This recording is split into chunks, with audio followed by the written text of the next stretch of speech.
Oke, Mas.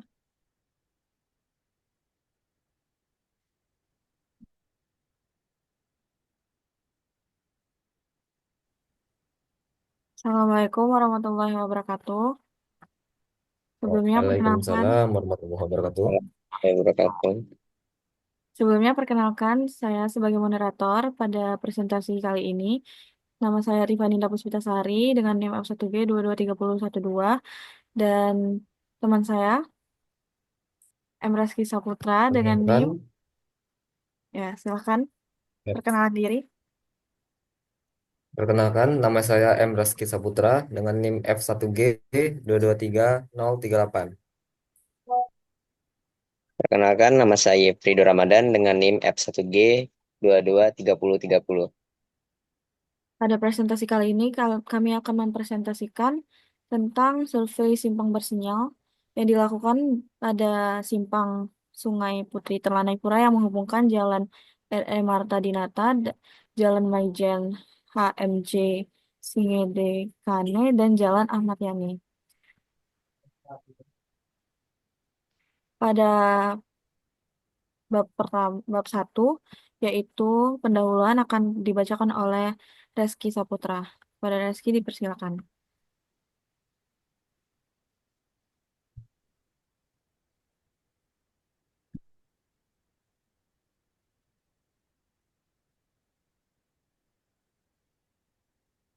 Saya akan membacakan bagian bab 1 pendahuluan, latar belakang. Jalan raya merupakan salah satu prasarana transportasi yang sangat penting. Seiring dengan kemajuan dan perkembangan suatu masyarakat, maka tuntutan terhadap efisiensi sangat diperlukan, khususnya di kota-kota besar. Kelancaran suatu perjalanan tidak hanya memberikan kenyamanan bagi para pengendara atau pengguna jalan, tapi suatu jalan yang baik bisa mengefisiensikan waktu yang nantinya bisa mempengaruhi efisiensi bagi pengguna jasa tersebut. Penggunaan kendaraan bermotor telah menjadi bagian penting dalam kehidupan masyarakat saat ini, baik sebagai alat mobilitas maupun sebagai tolak ukur tingkat keberhasilan seseorang.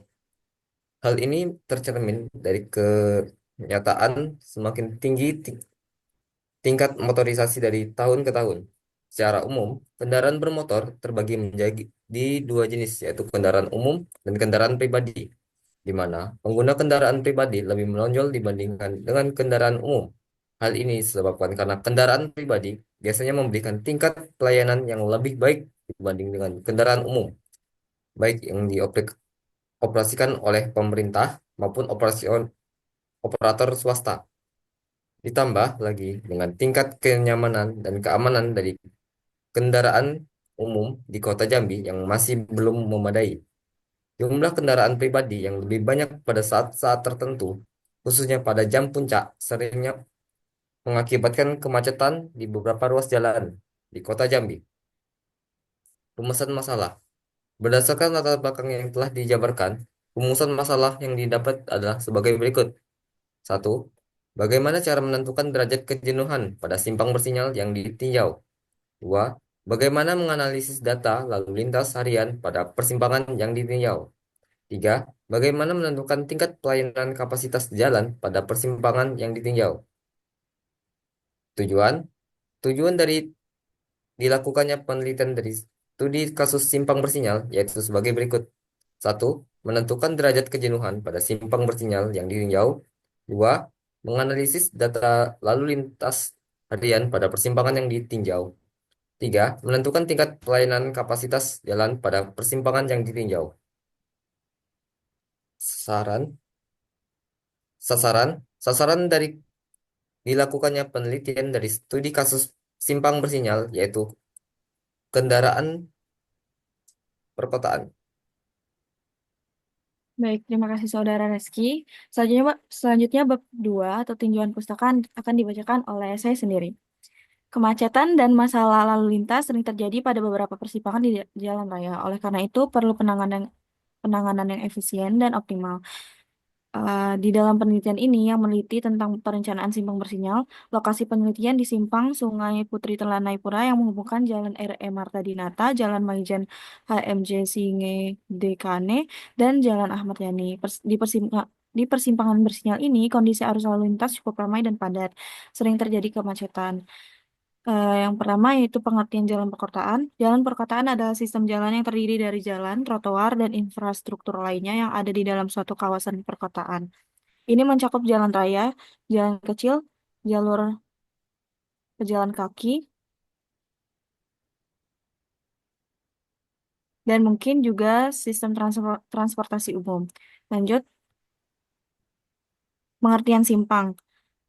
Pengertian simpang menurut Departemen Pendidikan dan Kebudayaan dalam Kamus Besar Bahasa Indonesia adalah eh, tempat berbelok atau bercabang dari yang lurus. Persimpangan adalah simpul dalam jaringan transportasi di mana dua atau lebih ruas jalan bertemu. Di sini arus lalu lintas mengalami konflik.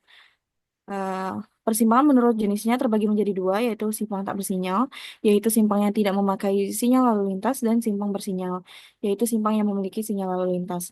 Selanjutnya adalah pengaturan simpang. Pengaturan simpang dilihat dari segi pandang untuk kontrol kendaraan dapat dibedakan menjadi dua, yaitu simpang tanpa sinyal, di mana pengemudi kendaraan sendiri yang harus memutuskan apakah aman untuk memasuki simpang itu. Yang kedua adalah simpang dengan sinyal, di mana simpang itu diatur sesuai dengan sistem dengan tiga aspek lampu merah, yaitu merah, kuning, dan hijau. Kriteria Kriteria bahwa suatu simpang adalah sudah harus dipasang alat pemberi isyarat lalu lintas adalah arus minimal lalu lintas menggunakan simpang rata-rata di atas 750 kendaraan per jam. Waktu tunggu atau hambatan rata-rata kendaraan di simpang melampaui 30 detik. Simpang digunakan oleh rata-rata lebih dari 175 pejalan kaki per jam. Yang keempat, eh, sering terjadi kecelakaan pada simpang yang bersangkutan, dan terakhir adalah pada daerah yang bersangkutan dipasang suatu sistem pengendalian lalu lintas terpadu. Selanjutnya adalah pengertian dari simpang bersinyal. Jalan merupakan prasarana transportasi yang digunakan sebagai media moda transportasi darat agar dapat memaksimalkan fungsinya yang meliputi segala bagian jalan, termasuk memberikan kemudahan. Simpang bersinyal adalah persimpangan jalan yang dilengkapi dengan perangkat lampu lalu lintas atau traffic lights untuk mengatur arus kendaraan dan pejalan kaki secara bergantian. Selanjutnya adalah tujuan dari simpang bersinyal. Yang pertama itu mengatur arus lalu lintas. Yang kedua itu meningkatkan keselamatan pengguna jalan. Yang ketiga itu mengurangi kemacetan. Selanjutnya ada komponen simpang bersinyal. Yang pertama adalah lampu lalu lintas. Yang kedua adalah rambu-rambu lalu lintas. Yang ketiga adalah sistem deteksi kendaraan. Selanjutnya ada jenis-jenis dari simpang bersinyal. Itu ada dua. Yang pertama simpang bersinyal tetap dan simpang bersinyal adaptif. Selanjutnya cara kerja simpang bersinyal. Yang pertama mekanisme pengaturan lampu lalu wak- waktu lampu. Durasinya itu durasi sinyal untuk mengatur itu untuk mengatur durasi sinyal dari pergerakan kendaraan. Yang kedua, penyesuaian berdasarkan arus lalu lintas. Pengaturan waktu lampu lalu lintas yang disesuaikan secara dinamis dengan kepadatan kendaraan. Lanjut, selanjutnya bab 3 atau pengumpulan data akan dibacakan oleh saudara Yefrido Ramadan. Kepada Yefrido Ramadan dipersilakan. Oke. Assalamualaikum warahmatullahi wabarakatuh. Selanjutnya itu bab 3 pengumpulan data, metode penelitian. Metode pengumpulan data yang digunakan adalah metode pengamatan langsung di persimpangan Jalan RE Marta Dinata, Jalan Maijen HMJ Singe Dekane, dan Ahmad Yani. Data primer yaitu geometrik jalan, data volume lintas, waktu siklus, dan data hambatan samping. Dan data sekunder atau data jumlah penduduk dan data lokasi penelitian didapat dengan cara survei langsung di lapangan. Tahap prosedur penelitian, tahap 1 melakukan survei pendahuluan yang bertujuan untuk memperoleh gambaran tentang pelaksanaan survei, pengambilan data, menentukan hari yang tepat yang dapat mewakili hari-hari selama hari kerja. Tahap 2 melakukan pengumpulan data primer yang diperoleh langsung dari lokasi penelitian. 3.2 pemilihan lokasi survei. Berikut gambarnya. 3.3 perencanaan survei. Lokasi survei dilakukan di Jalan RE Marta Dinata, Jalan Maijen HMJ Singe Dekane, Jalan Ahmad Yani.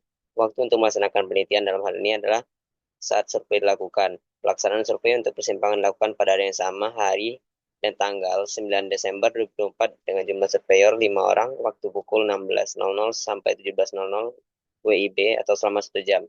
Metode penelitian, pada bagian ini akan jelaskan metode apa saja yang digunakan dalam pengumpulan data. Yang pertama ada studi literatur, yang kedua ada metode survei, selanjutnya pengambilan data. Yang di dalamnya terdapat geometri ruas jalan dan simpang, volume lalu lintas. Selanjutnya pengolahan dan analisis data. Data yang telah dapat dihitung dan dianalisis menggunakan kerja simpang bersinyal yang dilakukan menurut MKJI tahun 1997. Satu, menghitung volume kendaraan. Rumus untuk menghitung volume kendaraan yaitu data kendaraan, volume sama dengan sigma MC tambah LV tambah HV tambah UM. Artinya menghitung total volume untuk masing-masing jalan. Berikut adalah tabelnya. Total volume jalan 1 yaitu 214 tambah 56 tambah 23 tambah 280, 213, 191 tambah 26, 25, 190 tambah 216 tambah 198 tambah 183 dan dapatkan hasil 2594. Berikut tabel untuk jalan 2, total volume jalan 2 didapat hasil 824. Kemudian untuk tabel 3, jalan 3 didapat total volume jalan 3 sebanyak 1463. Kemudian untuk total volume jalan 4 didapat hasil 1025. Dua siklus lampu lalu lintas. Jalan pertama itu 87 detik, jalan 2 70 detik, jalan 3 69 detik, jalan 4 52 detik. Jenis dan panjang antrian. Rumus panjang antrian dapat dihitung dengan rumus panjang antrian sama dengan volume kendaraan per durasi siklus kali lebar jalur.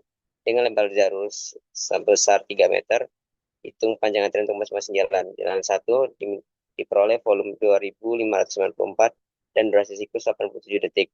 Sehingga diperoleh panjang antrian sebesar 9,94 meter.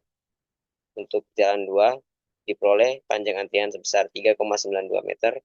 Dan untuk jalan 3 diperoleh panjang antrian sebesar 7,06 meter.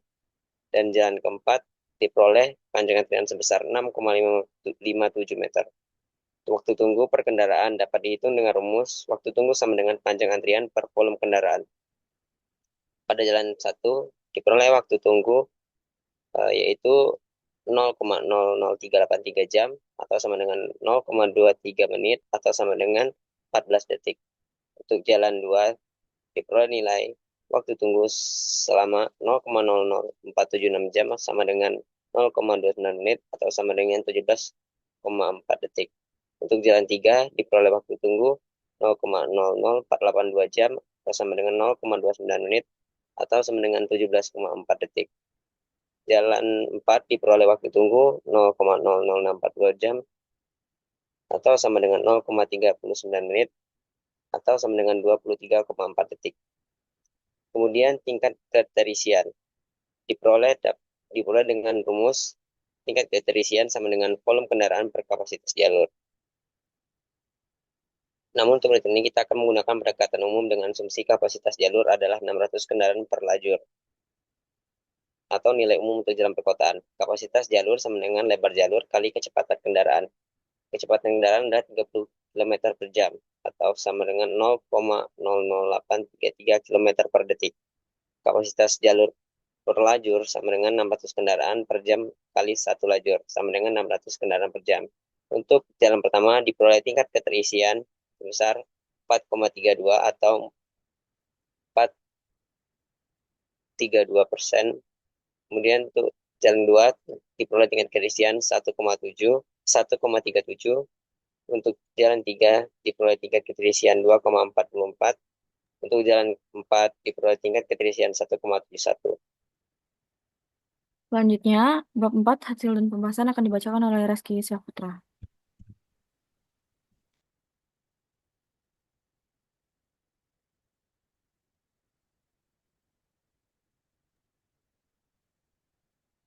Miko mati.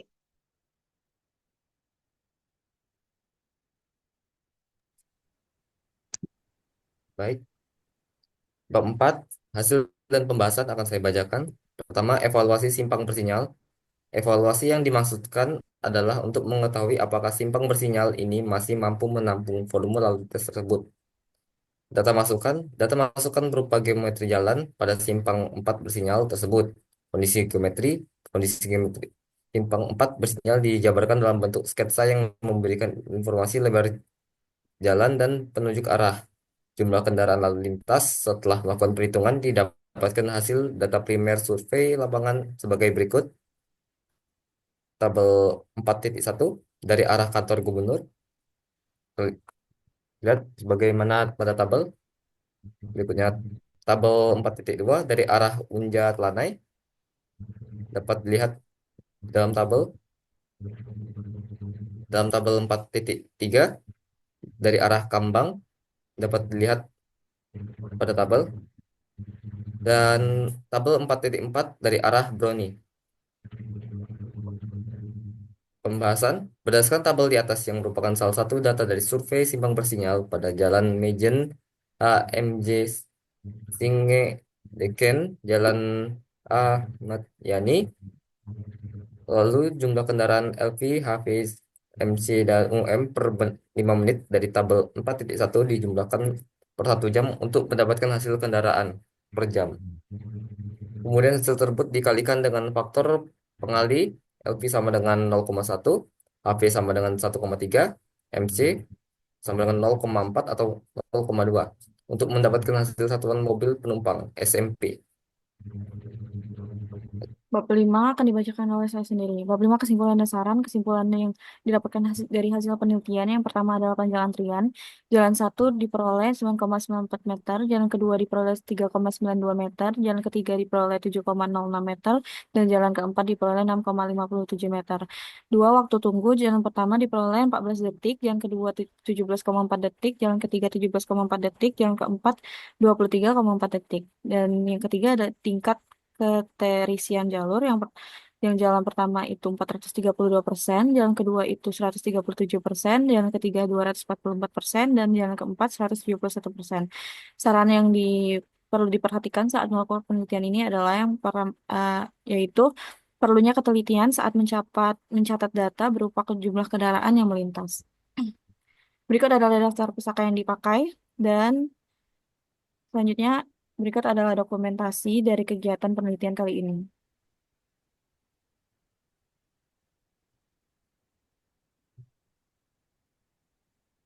Baik, saya rasa cukup untuk presentasi pada kali ini. Saya akhiri. Wassalamualaikum warahmatullahi wabarakatuh. Waalaikumsalam warahmatullahi wabarakatuh. Berikut adalah PPT yang telah diperbaiki.